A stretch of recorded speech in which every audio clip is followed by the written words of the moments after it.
Hi friends, வீரா serial review பற்றி பார்க்கலாம் வாங்க. அதுக்கு முன்னாடி நம்ம சேனலை சப்ஸ்கிரைப் பண்ணாதவங்க கீழே இருக்கிற சப்ஸ்கிரைப் பண்ணை கிளிக் பண்ணிவிட்டு பக்கத்தில் இருக்கிற பெல் பட்டனையும் கிளிக் பண்ணிடுங்க. இந்த பக்கம் பார்த்தோன்னா ராமச்சந்திரன் மாறக்கிட்ட சொல்லிடுறாங்க, நீ தான் இதுக்கு பின்னாடி காரணமாக இருக்கிறேன்னு தெரிஞ்சா கண்டிப்பாக நானே ஒன்றும் இல்லாமல் பண்ணிவிடுவேன் அப்படின்னுட்டு அங்கேருந்து கிளம்புனதும் மாற ரொம்ப ஃபீல் பண்ணுறாங்க.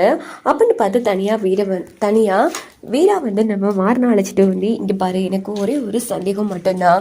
ஆமாம், அந்த இன்ஸ்பெக்டருக்கும் உனக்கு எதுவும் விரோதம் ஏற்பட்டுருச்சா? ஏன்னா அவர் உன்னை அரெஸ்ட் பண்ணுறதுல அவ்வளோ குறியாக இருந்தாரே அப்படின்னும் போது அதான் நானும் யோசிச்சுட்ருக்கேங்கிற மாதிரி மாற அந்த இடத்துல வீரா கிட்டே பேசிகிட்டு இருக்காங்க. இங்கே பார்த்தோன்னா குற்ற உணர்வில் தவிச்சிட்டு இருக்காங்க நம்ம ராகவ். அப்படின்னு பார்த்து கண்மணி காஃபி கொடுத்துட்டு, உங்கள் தம்பிக்கும் என் அண்ணனுக்கு ஏதோ பிரச்சனைங்க, அதான் அவர் இப்படி பண்ணியிருக்கணும் அப்படின்னது போதும், நிறுத்துறியா?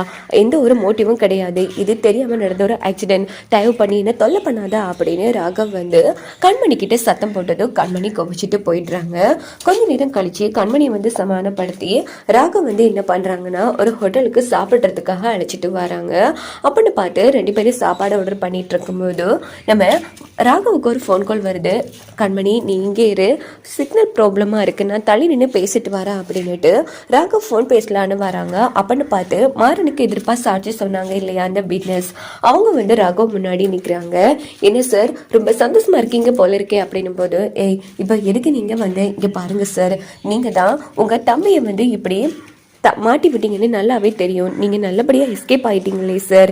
என்ன சார், இப்படி ஒரு தம்பி கிடைக்க கொடுத்து வச்சிருக்கணும். இப்போது நீங்கள் தான் இந்த பாண்டியனே இல்லாமல் பண்ணீங்கிற விஷயத்த உங்கள் ஒய்ஃப் கண்மணிக்கிட்ட சொன்னால் என்ன ஆகும்னு தெரியும்ல. இன்னும் கொஞ்ச நாட்களால் நீங்களே இந்த கடைக்கு ஓனர் வர ஆக போகிறீங்க. இந்த உண்மையெல்லாம் தெரிஞ்சால் ஒட்டுமொத்த குடும்பமும் உங்களை அடித்து விரட்டிடும். அதுக்கப்புறமா கம்பி அடிட்டு இருக்க வேண்டியதா உங்கள் ஒய்ஃப் கண்மணியும் தலை மொழிகிடுவாங்க அப்படின்னதும், இங்கே பாருங்கள், அப்படி மட்டும் நடக்கவே கூடாது, தயவு பண்ணி யார்கிட்டே சொல்லாதீங்க, உங்களுக்கு என்ன வேணும் அப்படின்னு ராகவ் கேட்டதோ, இப்படித்தான் வழிக்கு வரணும் சார், கண்டிப்பா நான் இந்த உண்மையை யாருக்கிட்டே சொல்ல மாட்டேன், ஆனா நீங்க என்ன கவனிக்கணும் அப்படின்னதும், சரி நான் கவனிக்கிறேன் அப்படின்னு ராகவ் சொன்னதும், இப்போ பணம் கொடுங்க சார் அப்படிங்கிறாங்க. அப்போ ராகவ் வந்து பணத்தை கொடுக்குறாங்க. பணம் கொடுக்கும்போது சரியா கண்மணி பார்த்துடுறாங்க.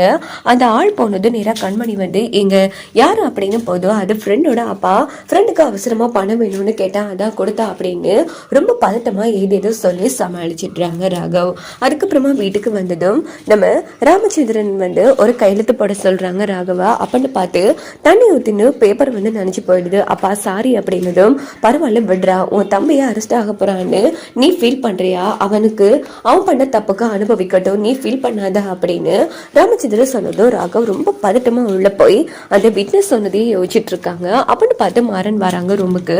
உடனே அந்த மிரட்டின அந்த விட்னஸ் வந்து ராகவுக்கு ஃபோன் அடிச்சுட்டே இருக்காங்க. டே ராகவா, உனக்கு ஃபோன் வந்துட்டு இருக்க, என்ன பண்ணிட்டு இருக்க அப்படின்னு மாறன் வந்து ஃபோன் எடுத்து கொடுக்குறாங்க. அப்போ அந்த இடத்துல ரொம்ப பதட்டமாக தவிச்சிட்டு இருக்காங்க நம்ம ராகவ்.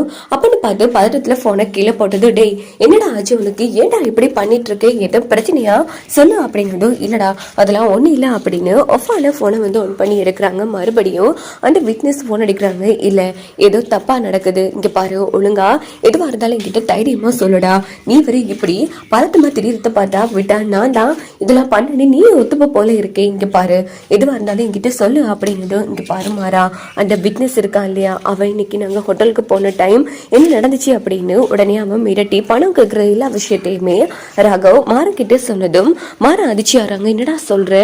ஆமாடா, எனக்கு ரொம்ப பயமா இருக்குடா, கண்டிப்பா அவனே மாட்டி விட்டுருவான் போல இருக்கு அப்படிங்கிறது. சரி சரி, நீ பதட்டப்படாத, இங்க பாரு, அதான் நான் இருக்க இல்ல, நீ இதை பத்தி கவலைப்படாதடா. அப்பனா நீ தான் அந்த பாண்டியனே இல்லாம பண்ண விஷயம் அவனுக்கு தெரிஞ்சும் என்ன அவன் மாட்டி விட்டுருக்கான்னா கண்டிப்பா இதுக்கு பின்னாடி வேற யாரும் இருக்காங்க, நீ எதை பற்றி யோசிக்காத, நான் பார்த்துக்கிறேன் அப்படின்னு மாறன் வந்து ராகவுக்கு ஆறுதல் சொல்றாங்க. வாங்க பார்க்கலாம், கூடிய சீக்கிரமே இதுக்கு பின்னாடி கண்மணி தான் இருக்காங்கங்கிற உண்மையை மாறன் வந்து கண்டுபிடிப்பாங்க.